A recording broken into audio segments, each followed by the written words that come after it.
오늘 같이 나누실 말씀은 구약성경 레위기 25장 35절부터 37절 말씀입니다.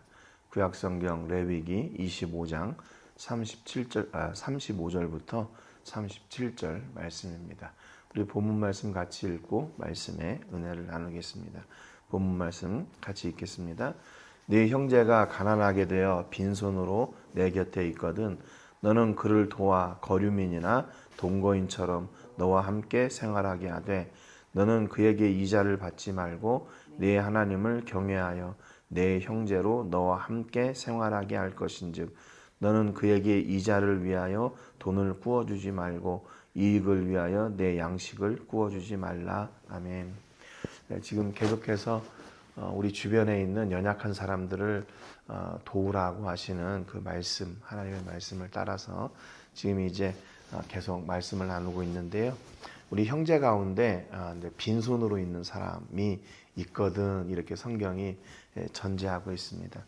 빈손으로 있다는 말은 설명하지 않아도 너무나도 잘 알 수 있죠. 그가 자기 스스로 생활을 해결할 수 없는, 쉽게 말하면 가난한 사람이라고 우리가 볼 수 있습니다. 그러니까 내 형제가 가난하게 되어 빈손으로 내 곁에 있거든, 이렇게 그 상황을 설명하고 있죠. 그러니까 내 형제가 있는데 그 사람이 지금 이제 힘든 상황인 거예요. 여기 이 형제라는 말은 히브리 말로 아흐라는 말인데 이게 세 가지 형제들을 뜻합니다. 하나는 같은 어머니에게서 난 아들, 친형제, 그리고 또는 다른 어머니로부터 난 아들, 그러니까 이복 형제를 뜻하고요. 또는 한 조상에게서 나온 이스라엘 전체 자손 모두를 이렇게 포함합니다. 그러니까 여기에서 말하는 그 형제의 의미는 굉장히 이렇게 넓은 의미의 형제라는 것을 우리가 알 수 있죠. 내 형제가 될 수도 있고 이복 형제가 될 수도 있고 아니면 이스라엘 전체, 그리고 지금은 우리 믿는 모든 사람들 또는 우리 주변에 있는 모든 사람들을 포함할 수 있죠. 성경을 보면 가끔 그런 생각이 들어요. 야, 이거 너무 오지랖 아닌가. 나 살기도 힘든데 또 우리 가족들 챙기기도 힘든데 이웃을 챙겨야 되고 우리 주변에 있는 이렇게 도움이 필요한 사람들까지 내가 다 챙겨야 되나 하는 그런 생각이 들 때도 있을 것 같아요. 그런데 하나님은 우리를 통해서 그 모든 형제들이 어떤 하나님의 은혜를 또는 하나님의 사랑을 받기를 원하는 거죠. 그렇게 물질이 없어서 힘들어하고 있는 그 형제들, 그리고 우리 주변에 있는 거류민들, 동거인들, 그 모두를 포함하는 그런 형제의 상황을 우리가 잘 알고 그를 도와야 된다고 이렇게 성경이 말씀하고 있어요. 새번역 성경의 이 본문을 번역한 걸 보니까 너희 동족 가운데 아주 가난해서 도저히 자기 힘만으로는 살아갈 수 없는 사람이 너희의 곁에 살면 너희는 그를 돌보아 주어야 한다. 너희는 그를 나그네나 임시 거주자처럼 너희와 함께 살도록 해야 한다. 이렇게 번역을 했어요. 그러니까 지금 이 상황이 이 형제가 지금 만나고 있는 상황이 얼마나 힘든 상황이라는 것을 우리가 너무나도 잘 알 수 있죠. 그 스스로가 무언가를 해낼 수 없는 그런 절박한 상황이 있다는 거죠. 그래서 이 가난한 형제가 있자면 우리는 반드시 그를 돌보고 도와줘야 한다는 거예요. 그런데 이렇게 아무것도 없는 절박한 상황이 있는 사람을 돕는데요, 그 경계가 있어요.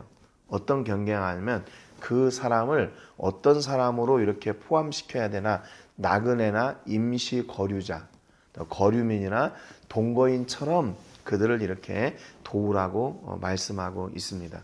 사실은 또 앞에서는 형제라고 얘기해 놓고서는 그들을 어느 정도껏 도와야 되는가 하면 그 돕는 경계를 거류민이나 나그네 또는 임시 거주자들을 돕는 것처럼 도우라고 얘기하는 겁니다.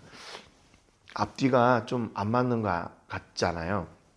우리도 형제를 도우면 형제처럼 계속해서 생각해야 되고 또 나그네는 나그네처럼 생각하고 이게 경계가 있어야 될 것 같은데 아무것도 없는 형제를 돕는데 그를 거류민처럼 생각하고 그와 함께 생활하라, 이렇게 얘기하는 거예요. 그래서 하나님은 분명히 우리를 통해서 이런 선을 이루기를 원하시지만 그 경계를 명확하게 말씀하고 있어요. 그게 뭔가 하면 그들을 이렇게 다시 형제처럼 받아들이는 것이 아니라 나그네와 거류민처럼 이렇게 경계를 두라고 말씀하셔요. 그래서 그들과 함께 어떻게 하라고 말씀하고 있냐면 함께 살아라, 함께 살아라 이렇게 얘기합니다. 이게 무슨 의미인가 하면요, 고대 근동이나 과거 구약의 이스라엘 법에 빚을 진 사람들은 어떻게 되냐면 노예로 팔려가요. 빚을 진 사람들은. 그래서 그들이 노예로 팔려가 가지고 이제 그들이 그동안 가지고 있었던 자신들의 신분을 잊어버립니다. 잃어버리게 돼요. 그렇게 되면 어떻게 될까요? 그들은 이제 다시 어떤 그 신분을 회복한다는 것은 거의 불가능한 일이에요.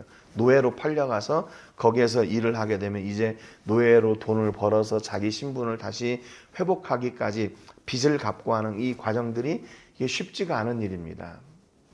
그러니까 이 빚을 온전히 갚지 못하고 있는 사람들이 그대로 방치하게 되면 어떻게 돼요? 종으로 전락할 수밖에 없으니까 그들이 종이 되지 않도록 그들을 이렇게 거류민이나 동거인을 도와주는 것처럼 도우라 그 말입니다. 좀 냉정하게 보이죠. 우리가 생각할 때는 야, 우리 형제와 같은 동족인데 그를 어떤 나그네처럼 이렇게 내치는 것처럼 보이고 그렇잖아요. 그런데 여기에는 두 가지 보호의 법이 있어요.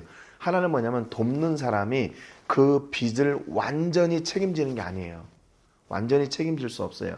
그것을 경계하는 겁니다. 그러니까 그 형제를 도울 때 거류민이나 동거인을 돕는 것처럼 돕는 거예요. 그리고 거류민이나 동거인의 입장에서도 모든 도움을 다 받는 것을 당연한 것처럼 여기는 게 아니라 그가 내가 진 빚을 도와주기 때문에 형제들이 그것을 감사하고 나머지 빚을 갚을 수 있도록 자기의 책임을 회피하지 않는 거예요.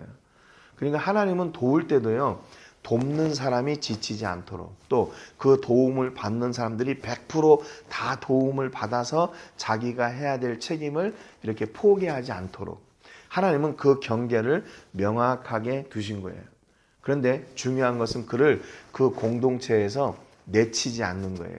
그 공동체에서 받아들여서 함께 생활할 수 있도록 하는 거, 함께 생활할 수 있도록 하는 것, 지속해서. 그래서 그것을 통해서 그를 보호해 주는 겁니다. 그 공동체에서. 그 정도 배려가 됐으니까 그 사람은 이제 그 일을 위해서, 그 빚을 갚기 위해서 최선의 노력을 해야 되는 거죠. 그러니까 여기에서도 마찬가지로 그 형제를 돕는데 그가 스스로 설 수 있을 만큼 돕는 거예요. 그게 경계예요. 그가 아무 일도 하지 않고 야, 나 이제 빚이 있어서 내가 이것 때문에 나 노예될 거야. 그러니까 알아서 해. 내 형제들이니까. 그렇게 하지 말라는 거죠. 빚을 진 사람도 자기가 해야 될 책임을 해야 되는 거고 그의 형제들도 돕는데 그 경계를 명확하게 두고 있는 거예요. 그런데 만약에 이 사람이 이렇게 도움을 받다가 도움을 줬는데도 불구하고 그 빚을 못 갚고 종이 됐어요. 그러면 어떻게 되나? 종이 되었을 때에도 그를 보호하는 법이 있어요. 출애굽기 21장 1절부터 6절에 보면요. 이렇게 하나님이 말씀하셔요. 네가 히브리 종을 사면 그는 6해 동안 섬길 것이요 7째 해에는 몸값을 물지 않고 나가 자유인이 될 것이며 그랬어요. 만약에 같은 동족 그 형제가 빚으로 인해서 종이 됐을 때는 6년 동안 그 주인을 섬겨요. 6년 동안 주인을 섬기는데 7째 해가 되면 7년째가 되면 그를 자유롭게 합니다. 아무런 몸값을 받지 않고 자유롭게 돼요. 그런데 그가 종이 될 때 그 사람 혼자 왔으면 그 사람 혼자 자유인이 되는데 혹시 아내와 함께 왔을 때 아내와 함께 와서 종이 되었을 때는 그 아내도 함께 자유하게 합니다. 그러니까 주인의 입장에서는 어떻게 보면 6년 동안은 자기가 마음대로 품삯을 주면서 종으로 쉽게 얘기하면 사용할 수 있지만 고용할 수 있지만 7년째가 되면 그 사람 또는 그의 아내를 함께 이렇게 자유인으로 만들어줘야 됐어요. 그러니까 어떻게 보면 6년입니다. 6년. 6년 동안 그 빚에 대한 그 값을 치르게 되는 거죠. 그런데 만약에 혼자 왔다가 종이 이제 주인이 그 종이 너무 열심히 해요. 그래가지고 아내를 이렇게 소개를 해줘서 가정을 이루었고 거기에서 아기들이 났어요. 그러면 어떻게 해야 되나? 그 사람은 종으로 처음에 온 사람은 7년째 자유함을 누릴 수 있지만 아내와 자녀들은 계속해서 그 주인의 집에 머물러야 됩니다. 그런데 이 사람이 자기 혼자 나가기가 이건 아닌 것 같아요. 그리고 나는 아내와 자녀들과 함께 있기를 원한다. 그럴 경우에는 주인은 그 사람을 재판장에게 데리고 가서 그리고 이 사람이 지금 여기에 남기를 원합니다. 7년째가 됐는데 자기가 자유를 누리기를 원하지 않고 가족들과 함께 남기를 원합니다. 그래서 그것을 공증하기 위해서 이 사람을 데리고 이제 그 집에 있는 문이나 문설주에 귀를 대고 귀를 뚫습니다. 귀를 뚫고 이 사람은 이제 영원히 계속해서 이 주인의 집에 종으로 살겠다고 하는 것을 이제 많은 사람들이 알도록 이렇게 공증을 하게 되죠. 그러니까 성경은 빚으로 인해서 종이 되고 그의 신분이 바뀌었을 때 마지막까지 7년째 그를 회복하는 그런 희년의 법을 만들어 두셨어요. 희년의 법을. 그 사람, 그의 아내, 심지어는 그의 가족들까지도 이제 자유함을 누리는데 그가 그 주인의 집에 있을 때 이렇게 가족이 만들어졌을 때는 그에 대한 또 절차를 이렇게 밟게 하겠죠. 여러분 그러니까 이것은 뭐냐면요. 철저하게 그 연약한 사람을 돕는 법이에요. 그를 보호하는 법입니다. 돈 때문에 돈을 갚지 못해서 종이 됐는데 그를 계속해서 종으로 만들게 된다. 그러면 그는 그 어려움의 상황을 정말로 이겨낼 수가 없게 되는 거고 형제에 대한 그런 불법을 행하게 될 수밖에 없는 그런 상황이 오게 되는 거죠. 그래서 그것을 방지하기 위해서 그 연약한 사람을 돕고 그 형제를 보호하기 위해서 법을 만들었던 거예요.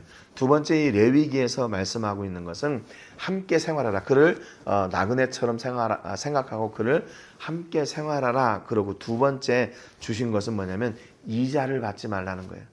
혹시 그가 필요했을 때 물질의 도움을 주고 또 먹을 것을 구워줄 때 이자를 받지 말라는 거예요. 이자를 받지 말라. 자칫하면 물질이 지금 어려워가지고 빚에 허덕이고 있는데 물질을 또 구워줬어요. 그러면 그 연약한 사람은 가난한 사람은 계속해서 그 빚의 굴레에 갇혀가지고 벗어날 수가 없는 상황이 되는 거죠. 그러니까 네 형제가 그 돈이 필요해서 돈을 구워줄 때는 너가 그 사람에게 이자를 생각하고 주지 말라.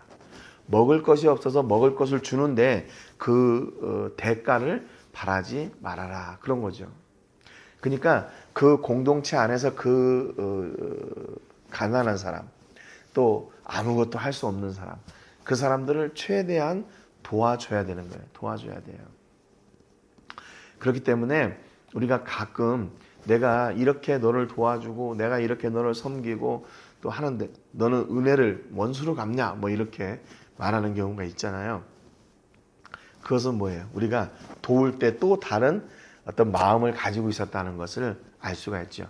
그런데 성경에서 말씀하고 있는 너가 도움을 줄 때는 아무것도 뭐예요? 바라지 마라. 바라지 마라. 그래서 너의 도움은 뭐예요? 섬기는 것으로 그를 돕는 것으로 만족하고 거기에서 끝나야 되는 거예요. 여러분 그러면 우리는 뭡니까? 우리는 그 연약한 사람들을 돕고 그냥 그것으로 끝나는 거예요? 아니요. 거기에 대한 하나님의 보상이 있죠. 그러니까 우리는 우리 모든 삶을 알고 계시는 하나님을 향하여 이 일을 이루어 나가는 거죠. 내가 이렇게 도왔으니까 사람들이 나를 좀 알아주고 야, 너 힘들 때 내가 너 도와준 거 알지? 그러니까 너 나한테 이렇게 하면 되겠어. 뭐 이렇게 계속해서 우리의 어떤 공로나 우리의 어떤 그 선한 일을 드러내려고 하고 그 사람에게 그것을 자꾸 이렇게 인정받으려고 하고 그것에 대한 대가를 받으려고 하는 것은 금하라고 성경이 말씀하고 있는 거예요.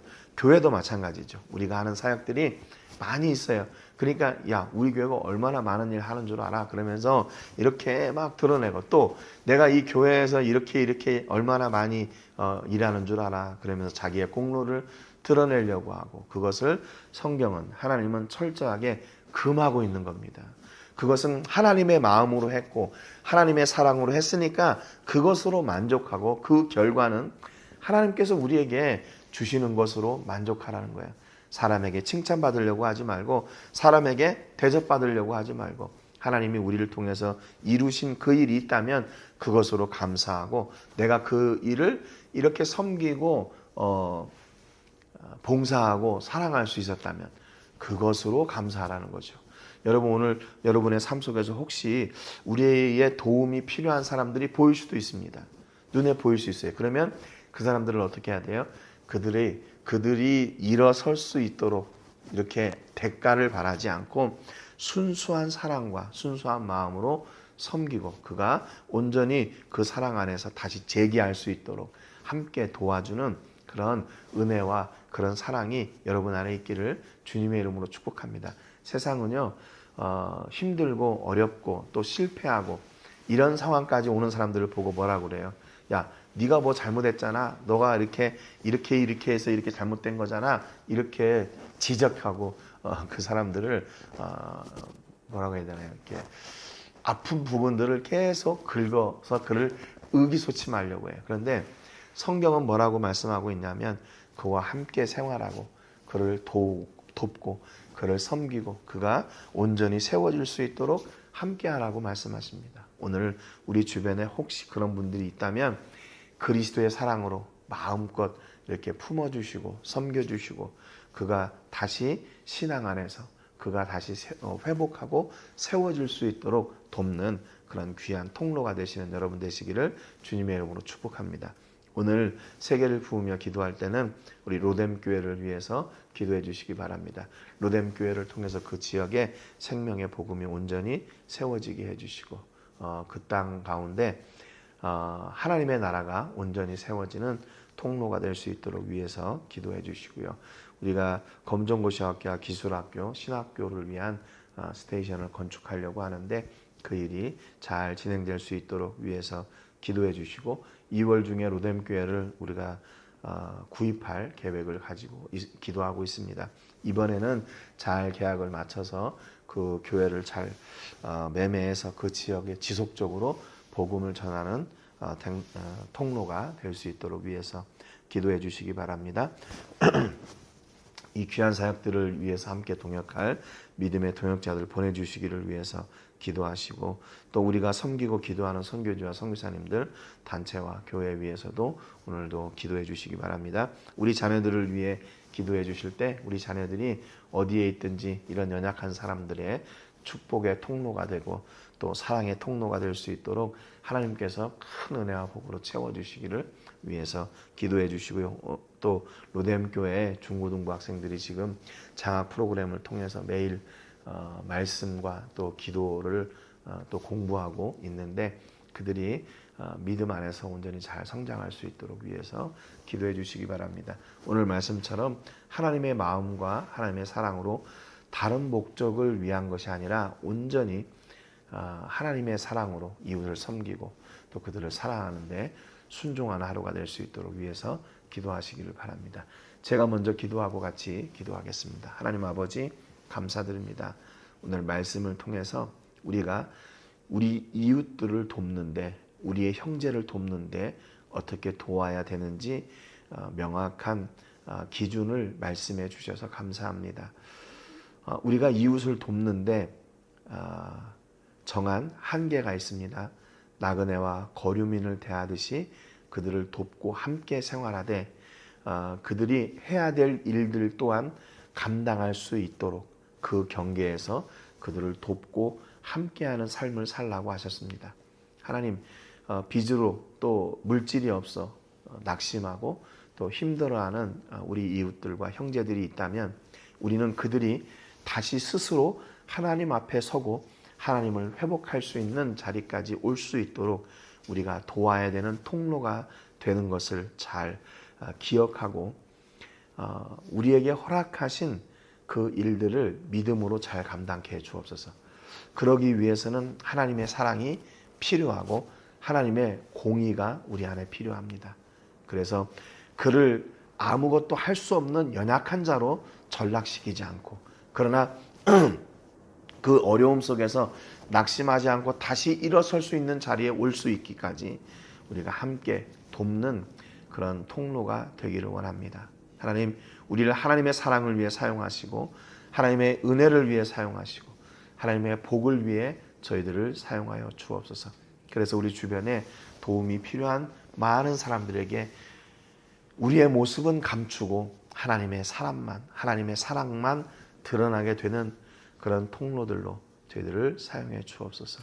그러기 위해서는 하나님, 우리가 먼저 나눌 것이 있어야 될 줄로 압니다.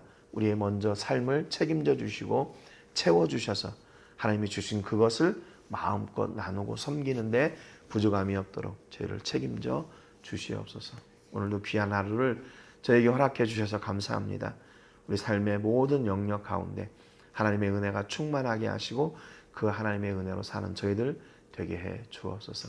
오늘도 우리가 어디에 있든지 무엇을 하든지 행하는 모든 일들이 하나님이 기뻐하시는 일이 되게 해 주시고 하나님이 영광 받으시는 일이 되게 해 주옵소서.